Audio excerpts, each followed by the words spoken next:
Nouvelle grande soirée de Coupe d'Europe hier. Donc le PSG a battu Aston Villa 3-1 grâce à Doué, Kvaratskhelia et Nuno Mendes. 2 buts d'avance avant d'aller mardi prochain à Birmingham pour le match retour. Paris s'est fait peur en étant mené au score, mais globalement, on a retrouvé des certitudes dans le jeu que l'on voit depuis le début de l'année 2025, avec en plus cette force de caractère qui empêche de sombrer quand il y a des événements qui ne tournent pas dans le sens des Parisiens. Alors, est-ce la bonne année pour le PSG, pour aller au bout? On posera peut-être cette question après chaque victoire, Jérôme. En tout cas, on vous attend au 32-16 pour en parler. Jérôme, c'est la bonne année? Je l'espère, vraiment, de tout cœur, je l'espère, parce que oui, je sens qu'il se passe beaucoup de bonnes choses et tu l'as très bien dit, tu peux gagner des matchs, tu peux les renverser, tu peux perdre des matchs aussi. Hein. Ils en ont perdu. Le dernier à domicile en Ligue des Champions, avant ce match d'Aston Villa, ils l'ont perdu contre Liverpool. Mais tu as une équipe qui est vaillante, qui arrive à switcher très vite. Alors qu'hier, je ne les sentais pas, et moi je l'ai dit aux commentaires, je ne les sentais pas sur le début de match parce qu'ils ne mettaient pas assez de rythme, pas assez de vitesse de passe, trop de touches de balle. Et je pense que ça a servi à Aston Villa pendant une petite demi-heure. Mais derrière, ils ont pris une claque avec ce but. Et il y a beaucoup d'équipes du Paris Saint-Germain sur les dernières années, je ne vais même pas remonter avant, mais sur les dernières années, qui auraient mis du temps à réagir. Eux, tout de suite, ils ont switché, il fallait faire plus. Moi, ce que j'ai aimé, c'est déjà l'attitude de certains, parce que c'est toujours des grands joueurs qui te remettent dans le droit chemin et qui arrivent à mettre un but ou des buts incroyables. Ça a été le cas de Doué hier sur cette égalisation. Ça a été le cas de Doué sur les 10 dernières minutes suite à ce but-là de la première mi-temps où il a dynamisé l'équipe. Il a aidé ses coéquipiers à être encore meilleurs et à mettre plus de tempo, plus de vitesse, plus de caractère avec et sans le ballon. Et puis surtout, moi je reste persuadé que, et on en parlait dans le générique, c'était ce que j'avais dit il y a quelques semaines, ils ont un formidable entraîneur qui pour moi a trouvé les mots, parce que je le sais, c'est pour ça que je vous le dis, il a trouvé les mots et surtout le caractère pour leur demander beaucoup plus sur la deuxième mi-temps, et ça a été le cas d'entrée. Donc l'entraîneur, il a tout lu encore une fois, et quand je dis qu'il fait un sans faute cette année, il fait un sans faute. C'est un mec qui sent les coups. Hier, tactiquement, il a senti qu'il fallait sortir Barcola et mettre Kvaratskhelia parce qu'il y avait moins d'espace certainement, et qu'il a anticipé ce que Unai Emery allait mettre en place. Et puis je te dis, le discours à la mi-temps est pour moi essentiel.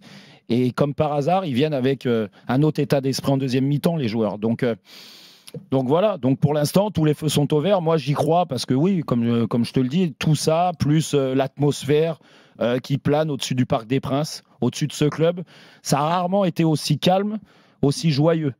Donc quant à ça, et tu as la passion qui prime forcément au milieu, j'imagine que là, tous les feux sont au vert et qu'il y a très peu d'équipes qui sont capables de battre le Paris Saint-Germain. Dugas, c'est la bonne année? C'est possible.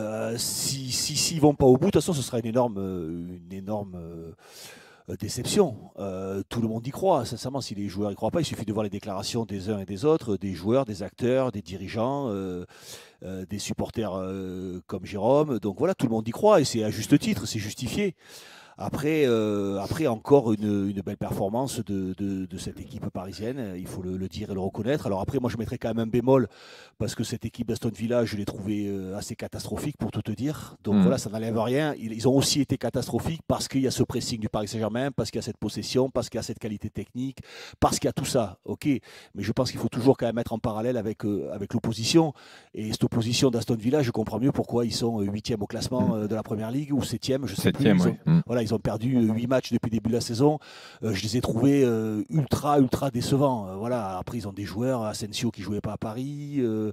Ils ont des joueurs, celui qui joue devant, là, qui ne jouait pas à Manchester non plus, Rashford qui ne jouait pas à Manchester, qui se retrouve là titulaire, c'est le bon Dieu.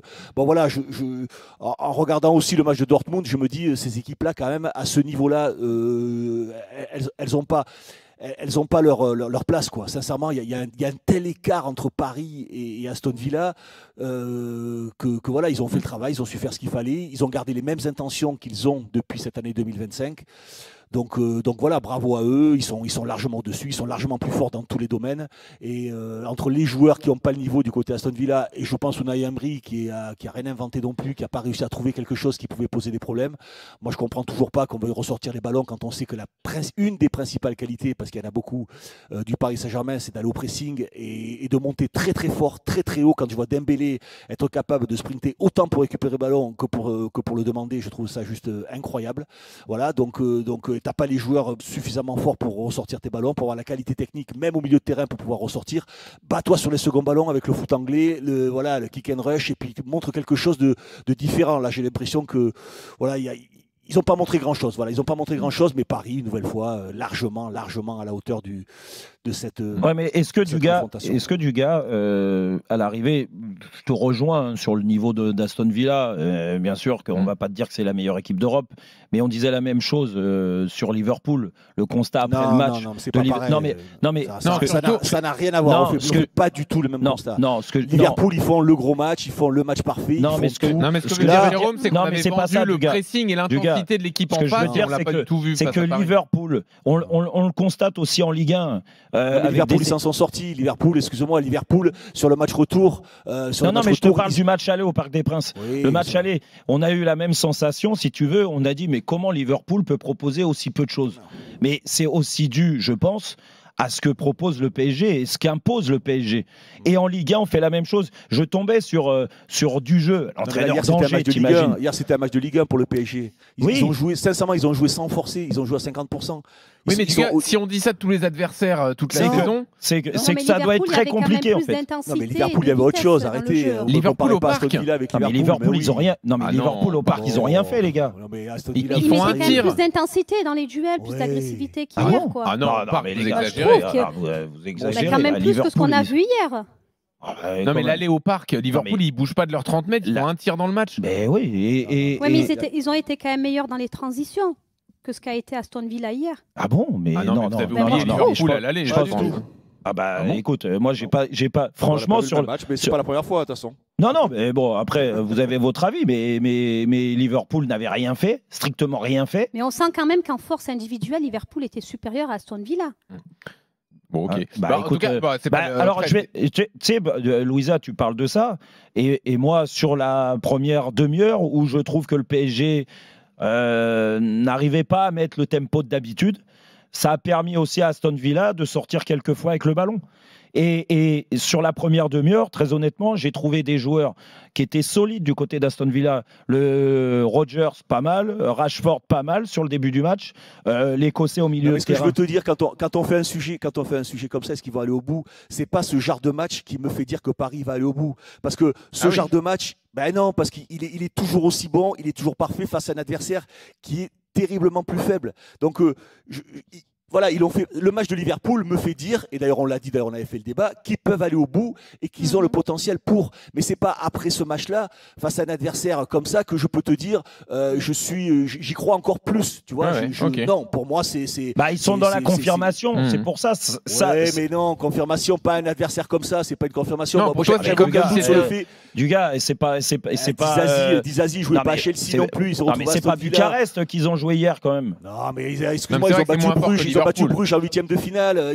Arrête, Jérôme, c'est une équipe très moyenne. C'est comme Dortmund face au Barça. Tu vas m'expliquer quoi que Dortmund, ils ont quand même battu Lille. Oui, ils ont failli se faire attraper par Lille aussi. C'est pas du niveau. C'est pas du niveau de ce que va rencontrer maintenant. Mais ça, je te rejoins. Ou Liverpool, voilà. On le savait déjà avant le tableau que Dortmund ou Aston Villa n'avaient pas gagné la Ligue des Champions cette année. Ça, je suis d'accord avec toi. Voilà. Après, donc, moi, c'est juste ça pour répondre à la question.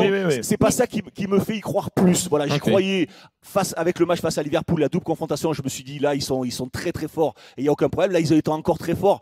Mais voilà, face à un adversaire, ça porte pas une pierre supplémentaire. Louisa,